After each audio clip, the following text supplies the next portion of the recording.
విశాఖ జిల్లా కేంద్రం Vizianagaram railway station సమీపంలో నాగావళి ఎక్స్ప్రెస్ రైలు పట్టాలు తప్పింది. ఇక విజయనగరం నుంచి బొబ్బిలి వెళ్తుండగా చివరి 2 బోగీలు వెంకటలక్ష్మి థియేటర్ జంక్షన్ వద్ద పట్టాలు తప్పాయి. ఇక విజయనగరం స్టేషన్ నుంచి బయలుదేరిన క్షణాల వ్యవధిలోనే ఈ ఘటన జరిగింది. రైలు నెమ్మదిగా వెళ్లడంతో ఎటువంటి ప్రాణ నష్టం జరగలేదు. సమాచారం అందుకున్న రైల్వే అధికారులు సంఘటనా స్థలానికి చేరుకుని పట్టాలు తప్పిన బోగీలను తప్పించి రైలును పంపించే ప్రయత్నం చేస్తున్నారు. ఈ ఘటనలో ఎవరికి ప్రాణ నష్టం జరగకపోవడంతో ప్రయాణికులు ఊపిరి పీల్చుకున్నారు.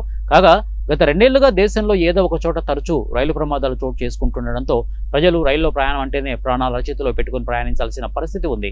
ఇప్పటికైనా కేంద్ర ప్రభుత్వం, రైల్వే శాఖ రైల్వే భద్రతపై చర్యలు తీసుకోవాలని ప్రజలు కోరుతున్నారు.